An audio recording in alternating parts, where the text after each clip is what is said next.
ઓમ શ્રી ગણેશાય નમઃ. જય શ્રી કૃષ્ણ મિત્રો. આજે આપણે સાંભળીશું મા પાર્વતીનો પ્રશ્ન. આ શિવપુરાણની કથા છે. આ વાર્તા ખૂબ જ ફળદાયી છે. આ શંકર પાર્વતીનો સંવાદ જે કોઈ સાંભળે છે, સાંભળનાર, સંભળાવનાર, હોંકારો ભરનાર, તેના ઉપર શિવ પાર્વતીની કૃપા સદાય બની રહેશે. માતા પાર્વતી એકવાર કૈલાસ પર ભ્રમણ કરી રહ્યા હતા. ત્યારે તેના મનમાં એક પ્રશ્ન ઉઠ્યો. એટલે તેમણે શંકર ભગવાનને કહ્યું, પ્રભુ, મારા મનમાં એક સવાલ ઉદ્ભવ્યો છે, જેનો ઉત્તર શોધવા માટે હું ક્યારની મથી રહી છું. તમે મારા પ્રશ્નના ઉત્તરનું સમાધાન કરી મારા મનને શાંતિ થાય એવું કરો. હું ક્યારની વિચારી રહી છું, પણ મને જવાબ નથી મળી રહ્યો. એટલે શિવજી બોલ્યા, દેવી, એવો કયો પ્રશ્ન છે જે તમારા મનને વિચલિત કરે છે, જે તમને અશાંત કરે છે? મને કહો, હું તમારો જવાબ આપવાની પૂરેપૂરી કોશિશ કરીશ, તમને સંતુષ્ટ કરવાની. એટલે માતા પાર્વતી બોલ્યા, પ્રભુ, મારો પ્રશ્ન છે કે સંસારમાં સૌથી મોટું દાની કોણ છે? એટલે શંકર ભગવાન કહે છે, દેવી, આ પ્રશ્નનો ઉત્તર આપીશું, પણ એના માટે તમે એક કથા સાંભળજો. આ કથાના માધ્યમથી તમારો જવાબ તમને જરૂર મળી જશે. માટે તમે ધ્યાનથી હું કહું એ કથા સાંભળો. એકવાર રાજા વિક્રમાદિત્યએ એક મહાભોજનું આયોજન કર્યું. એ ભોજમાં અસંખ્ય વિદ્વાન, સંતો, સાધુ, બ્રાહ્મણ, વ્યાપારીઓ તથા દરબારીઓને આમંત્રિત કરવામાં આવ્યા. ભોજના મધ્યમાં બધા લોકો વચ્ચે એક ચર્ચા ઊભી થઈ કે આ સંસારમાં સૌથી મોટો દાની કોણ છે? એટલે ભોજમાં ઉપસ્થિત બધા જ લોકો હતા, જેટલા લોકો હતા એ બધા જ એક જ સ્વરમાં બોલ્યા, રાજા વિક્રમાદિત્યને સૌથી મોટો દાનવીર ઘોષિત કરી દીધો. હવે રાજા વિક્રમાદિત્ય લોકોના હાવ ભાવ જોઈ રહ્યા હતા. ત્યારે તેમની નજર એક બ્રાહ્મણ ઉપર પડી. તે બ્રાહ્મણ ચૂપચાપ બેઠા હતા. ન તો હા કહેતા હતા, ન કંઈ ના કહેતા હતા. બસ ચૂપચાપ બેસીને જોઈ રહ્યા હતા. હવે આ વિક્રમાદિત્યએ જોયું એટલે તેમણે તે બ્રાહ્મણને પૂછ્યું કે બ્રાહ્મણ દેવતા, તમે ચૂપચાપ કેમ બેઠા છો? તમે કશું બોલી કેમ નથી રહ્યા? તમારો શું મત છે? શું રાય છે? તે કહો. સાચું સાચું બોલો. શું વાત છે? રાજાની વાત સાંભળી બ્રાહ્મણ થોડી વાર તો મૂંઝવણમાં પડી ગયા. તે બ્રાહ્મણ વિચાર કરે છે કે જો હું સાચું નહીં બોલું તો મને ખોટામાં હા પાડવાનું પાપ લાગશે. તે બ્રાહ્મણ બોલ્યા, મહારાજ, મને માફ કરજો. હું જાણું છું કે તમે બહુ મોટા દાનવીર છો, પણ આ ધરતી પર તમારાથી પણ મોટો એક દાની રાજા છે. તે રાજા 1,00,000 સ્વર્ણ મુદ્રાઓ રોજ દાન ન કરે ત્યાં સુધી અન્ન જળ ગ્રહણ નથી કરતું. અને તે રાજા સમુદ્ર પાર એક નગરમાં રહે છે. એ રાજાનું નામ છે કીર્તિધ્વજ રાજા. બ્રાહ્મણની વાત સાંભળી વિક્રમાદિત્યને રાજાના મનમાં તે દાની રાજાના દર્શન કરવાની લાલસા જાગી. તે રાજા કેવા છે એને જોવા માટેની, રાજા કીર્તિધ્વજને જોવા માટેની લાલસા જાગી, ઈચ્છા થઈ. બ્રાહ્મણની સ્પષ્ટ વાત અને સચ્ચાઈ સાંભળીને વિક્રમાદિત્ય રાજા ખૂબ પ્રસન્ન થયા અને તેમને બહુ મોટો પુરસ્કાર આપી તે બ્રાહ્મણ દેવને વિદાય કર્યા. પછી વિક્રમાદિત્યએ મહેલથી બહાર નીકળીને રાજ્યની સીમા પર જઈ પહોંચ્યા અને દેવી દ્વારા આપવામાં આવેલા બંને વેતાળોનું એણે સ્મરણ કર્યું.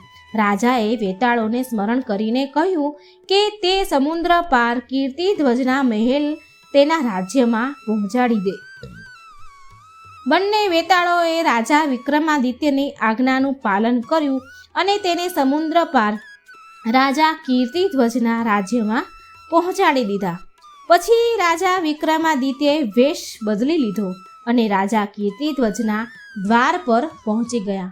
અને દ્વાર પર પહોંચી ત્યાંના દ્વારપાળને કહ્યું કે જાઓ, તમે તમારા રાજાને સૂચના આપો કે તેમના દર્શન કરવા હું આવ્યો છું. સૂચના મળતા જ રાજા કીર્તિધ્વજ બહાર આવ્યા. તેમણે વિક્રમાદિત્યને પૂછ્યું કે તે કોણ છે? તમે મારી પાસે શું કામ આવ્યા છો? વિક્રમાદિત્ય બોલ્યા કે મહારાજ, હું ઉજ્જૈન નગરનો રહેવાસી છું અને એક ક્ષત્રિય છું. મેં તમારા ગુણો વિશે, તમારી પ્રશંસા વિશે બહુ જ ચર્ચા સાંભળી છે, માટે હું તમારી પાસે આવ્યો છું. તમારા દર્શન કરવા માટે, તમારી સેવા કરવા માંગુ છું, માટે હું આવ્યો છું. રાજા કીર્તિધ્વજે પૂછ્યું કે તું કયું કામ કરવા ઈચ્છે છે? તને કયું કામ ફાવશે? વિક્રમાદિત્ય બોલ્યા, મહારાજ, હું એવું હરેક કામ કરી શકું છું. હું હરેક સમયે કાર્ય કરું છું. જે કોઈ બીજું કોઈ નથી કરી શકતું એ કાર્ય હું કરી શકું છું. આ સાંભળી કીર્તિધ્વજે તેણે તેના મહેલમાં દ્વારપાળના રૂપમાં નિયુક્ત કરી દીધા. બીજા દિવસે સવારે રાજા વિક્રમાદિત્યે જોયું કે રાજા કીર્તિધ્વજ 1,00,000 સ્વર્ણ મુદ્રા વેચી રહ્યા છે. આ કામ ત્યાં સુધી ચાલે જ્યાં સુધી 1,00,000 સ્વર્ણ મુદ્રા વેચાઈ ન જાય, અને ત્યાર પછી જ રાજા કીર્તિધ્વજ અન્ન જળ ગ્રહણ કરે. આ પ્રકારે રોજ દાન કરતા હતા. આ બધું જ રાજા વિક્રમાદિત્ય તેની નજરેથી જુએ છે. એક દિવસ વિક્રમાદિત્યને વિચાર આવ્યો કે રાજા દરરોજ 1,00,000 સ્વર્ણ મુદ્રાનું દાન કરે છે, તો તે કયું કામ કરે છે જેનાથી આટલી સ્વર્ણ મુદ્રા તેને મળે છે? આની તપાસ તો મારે કરવી જ જોઈએ. રાજા કીર્તિધ્વજ આટલી સ્વર્ણ મુદ્રા માટે કયું કાર્ય કરી રહ્યા છે? આમ વિચારી એકવાર વિક્રમાદિત્યએ આ બધી તપાસ કરવા માટે તેના મહેલના પાછળના વાડામાં છુપાઈ ગયા, અને તેણે જોયું કે કીર્તિધ્વજ તેના મહેલમાંથી નીકળીને ક્યાંક જઈ રહ્યા છે. વિક્રમાદિત્ય પણ ચૂપચાપ તેની પાછળ ચાલ્યા ગયા.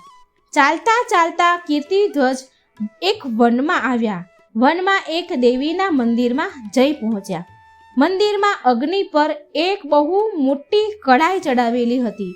એ કડાઈમાં તેલ ફફડતું હતું, ઉકળી રહ્યું હતું બરાબર. કીર્તિધ્વજે પહેલા દેવીની પૂજા કરી. તે મંદિરની અંદર એક દેવીની મૂર્તિ હતી. એ દેવીની પૂજા કરી અને પછી તે કડાઈના ઉકળતા તેલમાં કૂદી પડ્યા. એટલે એનું શરીર બળીને એકદમ ભસ્મ જેવું થઈ ગયું. અને વિક્રમાદિત્ય મંદિરના થાંભલા પાછળ સંતાઈને આ બધું જોઈ રહ્યા છે. ત્યારે પછી ત્યાં 64 જોગણીઓ પ્રગટ થઈ, અને તે દેવીઓ રાજા કીર્તિધ્વજનું બળેલું શરીર કડાઈમાંથી બહાર નીકાળી અને તેનું માંસ ખાવા લાગી.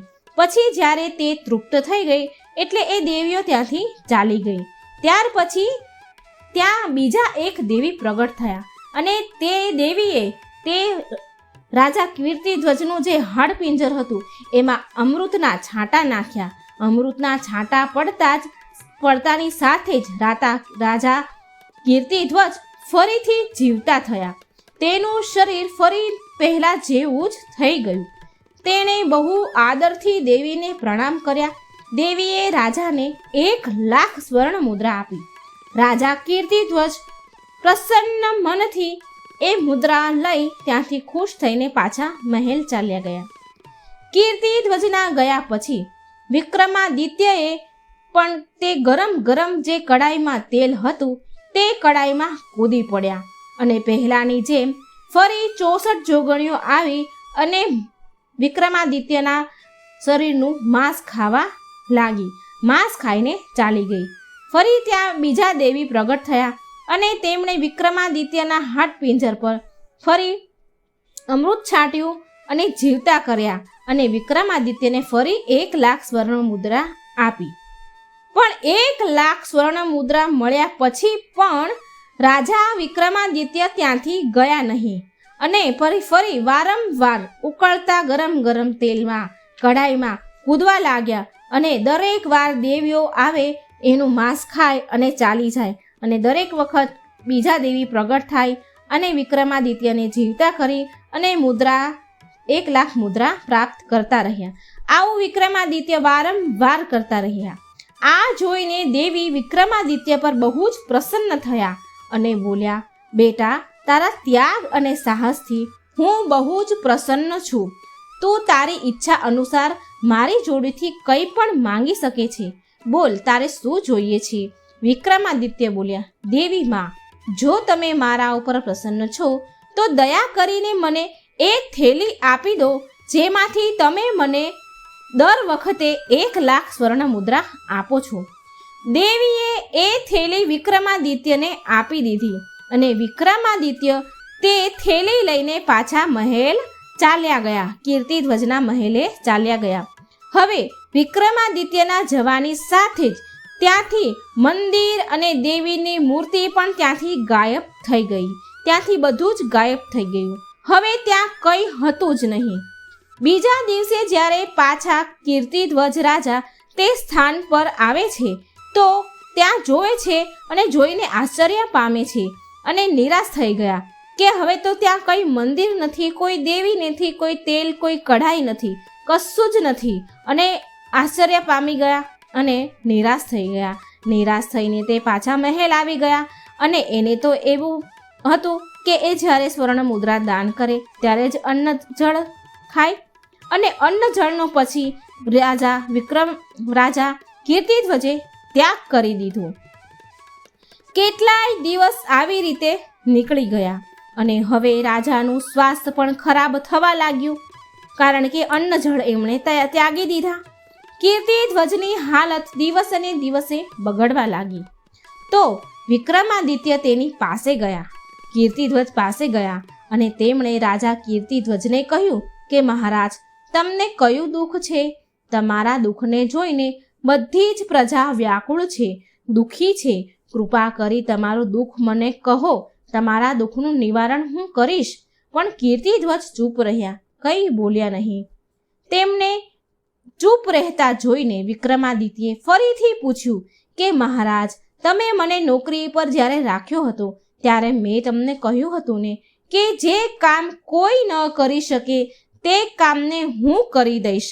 તમે મને કહો તો ખરી, હવે એ અવસર આવી ગયો છે. કૃપા કરી મને કહો કે તમારે શું દુઃખ છે? શંકર ભગવાન પાર્વતીજીને કહે છે, હે પાર્વતી, છેલ્લે રાજા કીર્તિધ્વજને તેના દુઃખનું કારણ કહેવું જ પડ્યું.